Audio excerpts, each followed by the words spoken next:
Hello guys! Welcome to our channel. So today's vlog ay isa na namang kaalaman na inyong baka hindi nyo pa alam. So sasabihin natin ngayon kung ano yung mga parte sa katawan ng babae na talaga naman na magugustuhan nila at malalaman namin na kayo ay nagpapahiwatig. Ayan, sasabihin ko ngayon mga idol, kaya makinig.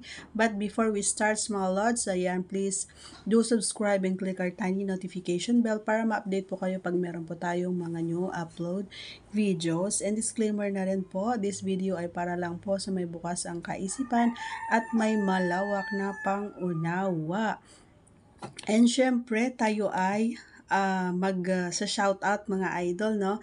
Mega love shoutout kay Ronan Acevedo. Mega love shoutout din kay Justin Pogi. Ayan, shoutout din kay Christopher Pelayo, kay Edgar Clopino. Mega love shoutout din kay PG Kapulong. Ayan, shoutout din kay Jerry Virgin. Ayan, mega love shoutout din kay Michael Pantorilla. Shoutout din kay Crispin Matignas. Mega love shoutout din kay Bill Drad and Pederico Concepcion. Mega love shoutout po sa inyong lahat.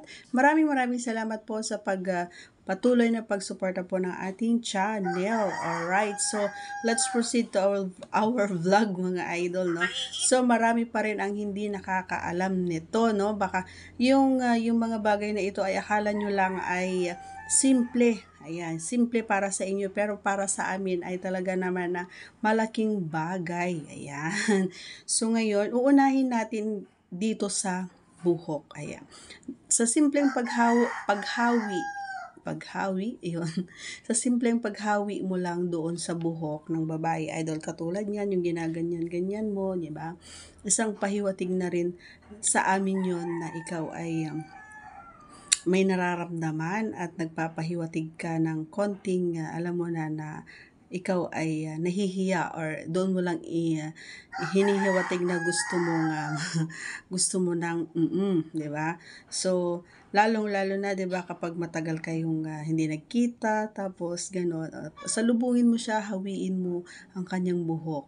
Ayan, malaking malaking puntos kumbaga para sa amin na ito ay nangangahulugan na ikaw ay talaga naman na atat na makasama ako.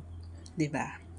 At pangalawa idol ay yung paghawak mo sa dito, kita mo yung buto dito sa wala kasi akong buto kasi mataba ako. Ayan, pero may buto dito, 'di ba? Ayan. May buto dito, ayan. Habang syempre kunwari gumawa ka na lang ng ng parang drama, mga ganon. Kasi habang hinahawakan yung ganito namin mga lods ay may konting kiliti din habang hinahawakan yan. So, syempre, medyo malapit-lapit na yan. Hindi lang, marami kasi sa karamihan, almost yan.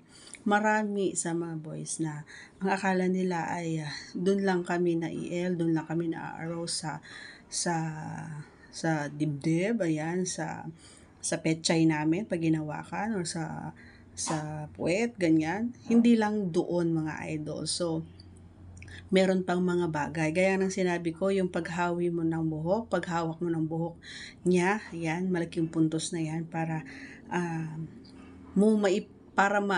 maipahiwatig mo na ikaw ay talaga naman na gustong mo siyang makasama. At yan, pangalawa ay yung paghawak mo sa kanyang collarbone, yan, yung bone dito sa yan, syempre, konting ganyan-ganyan lang, massage mo lang ng ganyan. So, talaga naman na nakakakiliti kumbaga sa aming mga babae. At pangatlo mga idol ay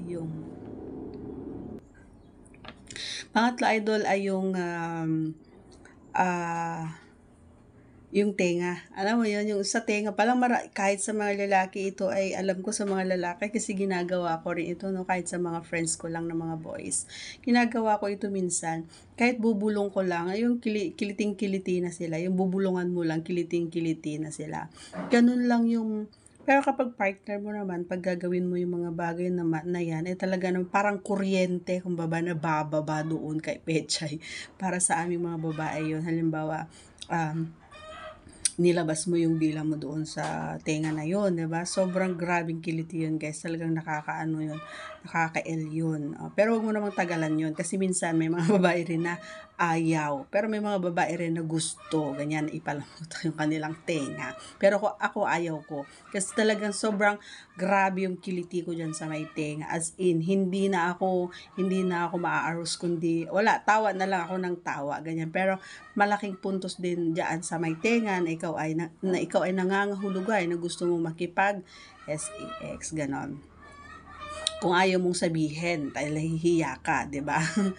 Isa pang part ng isang babae, mga idol, ay sa batok. Ayan, isa din 'yan sa mga ayaw ko na hinahawakan or hinahalikan.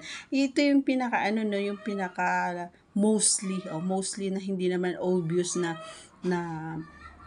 pero pag ginawa or hinalikan mo kasi 'di ba kapag dito kasi may mga damit na nakatakip, 'di ba, pero bibihirang ginagawa yun. Pero yun sa tenga at saka sa batok, yan mismo talaga yung madalas na hinahalikan or iniihipan minsan. Kaya pag ganun na ginagawa nyo sa amin yan, talaga naman na bumababa talaga yung kuryente, mga idol. Akyat baba yung kuryente, talaga naman na